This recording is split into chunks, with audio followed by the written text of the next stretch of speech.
By the end of this video, you will be a master at placing stairs in Revit. We'll talk about how to place stairs correctly with good practices, and then we'll talk about customizing the dimensions of stairs, right? Increasing the amount of treads that we need or decreasing the amount of steps that we need. We'll talk about options to make stairs look more aesthetic, so it looks nice when we're actually modeling and we actually build the stairs.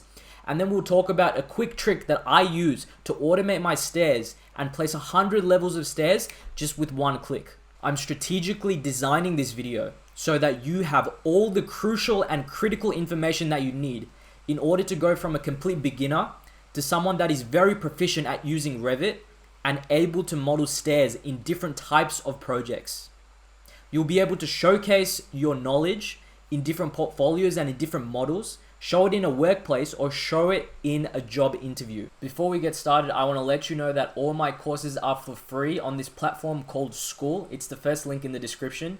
You have beginner courses, advanced courses, as well as walkthroughs in all aspects of Revit, engineering, and career.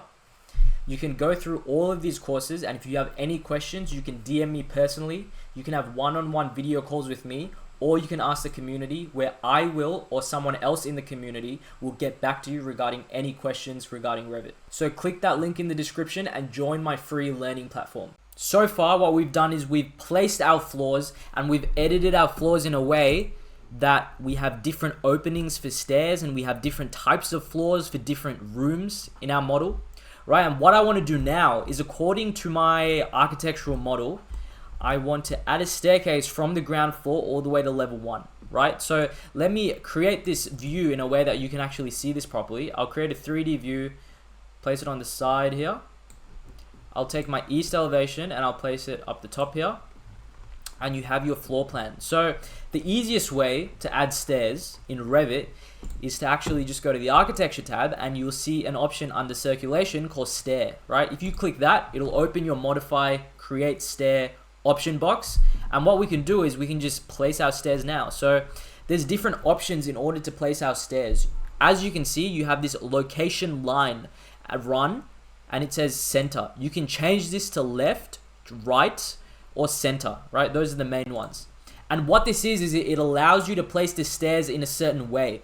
So I'm placing the stairs considering the cursor to be the center of the stairs right now. So if I place it, you'll see that it's placing it with the cursor to be the center of the stairs, right? Let's just click escape.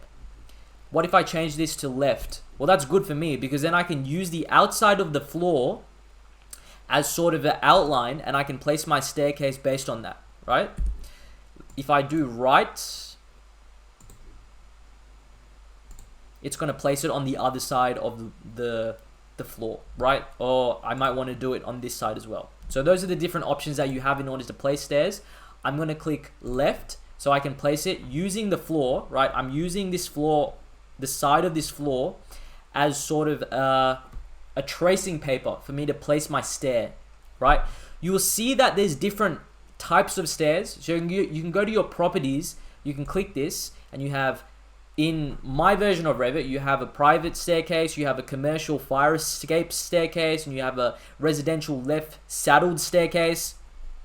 What I'll do is I'll just do like a private staircase for now, and then we'll edit our staircase, right? So with left, you'll see that when you start placing your, so let's just say that this is the point I want to place it at. Let's click and let's start dragging. You'll see that it says on the side, as I move my mouse, 9 rises created, 10 rises created, 11, 12, 13. And it'll tell you the amount of rises that you need. It gives you an outline. You can go all the way to the end, and that's how many rises you need in order to go from one level to the other, right? If you want to go the other way, it's the same thing. It'll tell you the amount of rises that you need. It's always going to be 24. And the reason it's going to be 24 is because that's what it says on the properties, okay? So since it's 24, what I'm going to do is I'm going to go 12 here. I'm going to click, right? And then I'm going to start again from the other side, but this time I'm going to go, oh yeah, I'm going to do left offset again. And what I'll do is I'll go all the way up here and I'll place another 12, right? And as you can see, you've placed this staircase from level that ground floor all the way to level 1. So you go up the stairs, you walk, and then you go up the stairs again. And as you can see, it says 1, stair 12, stair 13, stair 24, okay? Let's talk about the different amounts of stairs that you need in order to get from one level to another. Revit actually does this automatically when you want to place a stair. So let's say that I want to place a stair. Again, let's actually get rid of that. Let's delete that. Delete this. Oh. Delete this and delete this. And let's place the stair again. Right? So if I click run, I can place a run of stairs. I can actually change this desired number of risers. I can change this to whatever I want. I can change this to 22, right? I can change this to 20. And if I change it to different numbers, what it's going to do is it might give you a warning. The actual riser height of stair is greater than the maximum riser height specified in the stair type. What this means is, in order to calculate how many stairs we need the stair, it goes this way, which is where you put your foot on, and then it goes up, right? In our type, for our type of stair, we say the maximum riser height and the maximum tread depth. Okay, so riser is going up. It's how much you go up before you place your foot again. The tread depth is how big the platform is for you to place each of your feet and continue going upwards, right? So you can specify in your type of stair what is the maximum riser height, 170, and what is the maximum tread depth, 250. And you're going to set this up based on your standards, your rules and regulations in your specific country. If you have a standard saying that you can't have it above 170, you can't have the riser height above 170 because it might be a tripping hazard or something, then you can set it up in your Revit sort of family here. And that's why it says, when I want to specify this as number of risers as 20, it's saying that, okay, if you want to have 20 risers, right, it's 20 steps, what happens is your actual riser height goes to 200. We only can have 170 as the maximum. Do you want to place 200 as your riser height, right? So that's what it's saying. And what you'll see is, even if you continue to place your stair after that sort of warning, you're still able to do it. You can place your stair like this, and it'll say that you're placing 20 stairs, right? 20 risers created. You can see that on the screen. Maybe you can do 10 risers, and you can do the same thing again. You can do another 10 over here. So in this case, as you can see, there's less steps. There's 10 up to here, and then there's another 10. But the riser height, which is essentially just this height from here to here, is actually much larger than what it was before, right? So you can click this, and you can edit. You can delete it. Let's say I want to delete all of this, and you can place it again by clicking run. You can change this to 24 like it was before, right? And then you can go 12, and then you can go 12, right? You don't have to do it as 2. I like to have this as an even number. You'll realize that I chose 24, 22, 20 to show you before. The reason is, if you have an even number, you can place 10, and then you can place another 10, and it'll be very easy to model things. If you have like 23, then you have to place 10 and 11, right? Or that's 21. But if you have 23, you'll have to place like 12 and 11, right? So that's one thing to keep in mind. You want to have an even number of risers if you want it to be easy for you to model. And you have your tread depth, which is 250, and then you have your riser height, which it calculates based on, the parameters that we specify. In this case, it's 166. So as you can see, this height is less than what it was before. Before it was 200. Now it's 166, which is less than the 170, which is the maximum we've specified, right? And that's according to the specifications in our country, in our area. Okay, so we've got the main things of the riser out of the way and the staircase out of the way. Once you click enter, right, you'll see some railings are added in, right? And then there's you can see on the floor plan, there's some staircase here. You can see on the elevation view, some staircase, and you can see some railings. You can actually delete these railings if you want. You can click it, you can select delete, right, using your keyboard. Or you can have them in. It's up to you. So if there is a wall, right? So we're actually going to model a wall in on the back over here. We actually don't need this railing because we know there's going to be a wall on the side here. There's going to be a wall on the back here and a wall on the side here. But we probably do need the railing on this side because we want there to be some sort of rail so we don't fall, right? So we'll keep that in for now. What we can do now is I want to show you some sort of different options that we have with stairs and how to edit these stairs so that we can, you know, make them look better if you wanted to. So with these stairs, what you can do is, let's just place another set of stairs so I can show you this easier. So let's go to a corner here and let's place a staircase. So if you click stair, let's go like this left straddled staircase, and we're going to place it from here. Oh, I'm going to click run. Yeah, okay.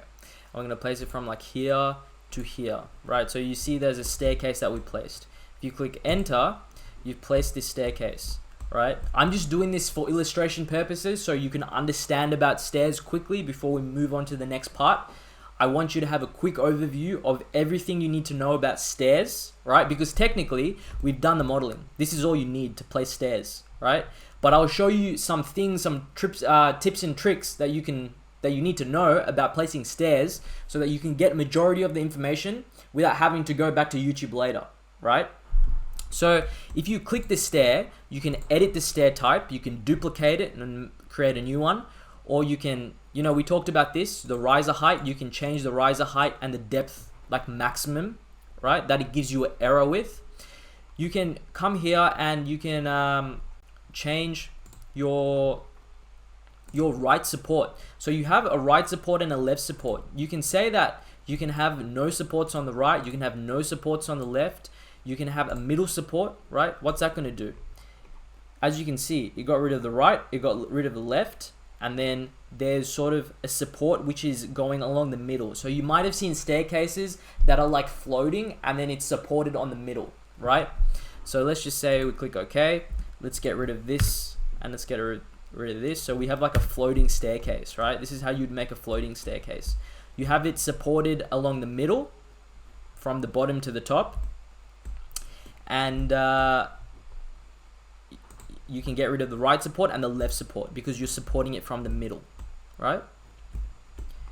What you can do is you can also edit your type. In your run type, you have different things that you can edit it to. You can click, you have tread and riser, right? What happens if we get rid of our riser? Click OK. You'll see it got rid of that riser. So this is like a really elegant looking staircase.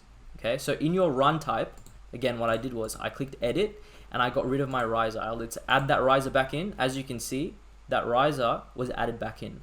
Let's get rid of that riser. And this is probably what you've seen in some offices or in some buildings where they have sort of a middle support and they have no supports on the side and it's just a staircase. And they might have a railing on the side to hold as you're going up, but it's supported from the middle. There's no rise on this side, there's no rise on that side, and it's supported from the middle, right? So the way that you would do that again is just by editing, turning this middle support on, editing this, and you can turn your riser on or off. So let's turn it back on. And let's get rid of this middle support, right? So now we just have a staircase. Let's just say that you wanted to add your left and right supports back. Well, then you'd go here and then you'd write you can add your right support and you can add your left support. You can click OK and it'll add those supports back, right? So those are the really basic things that you can do to change the options within the stair family. You can get rid of the right supports, the left supports, delete the railings, add a middle support, delete the tread so it looks like an elegant floating staircase. And these are the basic things that you need to understand in order to get a majority of the knowledge with regards to placing stairs in Revit. I'll show you one last trick, and this is if you have like an office building. If you have an office building with a lot of different elevations and levels, let me delete this first. let's say that we had 100 levels, and I'm not going to create 100 levels, but what I'll do is I'll copy this, and I know this is 4,000 from here to here, so let me go up and let's go 4,000, and then we'll go another 4,000, right? And we'll go another 4,000, and I want to, let's just say, I'll delete these levels later, but what I want to do is I want to automate this process of this staircase all the way up, because I have a staircase that is like, you know, like the emergency fire staircase, which is going all the way up to the top of the story. The way I could do that and automate this process easily is by going here and selecting the staircase, right? Edit stairs. Oh, not sorry. Select the staircase again, and then select levels, multi-story stairs, right? And there's an option which says connect levels. So what you'd want to do is you'd want to highlight all these things and then select connect levels. And if you click OK, it's going to automate the whole process and then set up that whole thing so that you have a stairwell, right? It's like a riser of stairs going all the way to the top. So that's how you do it if you want to add this staircase that you create on like the ground level. You create the stair that you would want it to look like, and then you can automate that whole process going all the way to the top, right? What I'm going to do is I'm going to undo that. So I'm going to delete all the levels because this is just modeling a house, right? So in summary, I showed you how to place stairs. I showed you the different options regarding stairs. We then talked about modifying the basic properties of stairs, you know, right support, middle support, making it look more elegant, having floating stairs, changing the type of stairs, right? We talked about the different rules and regulations that you might have for stair heights, like the rises and the treads, and how you can edit those so it gives you a warning when you exceed that. How to change the number of stairs. And then we talked about automating the process for an office building and creating a stairwell, or like a riser of stairs that has stairs all the way. If you have 100 floors, you can do 100 floors of stairs just in one simple click, right? What we'll do in the next video is we'll move on to modeling the next part of the house, which is most likely going to be the walls, and start to bring everything together to make it start to look like a house.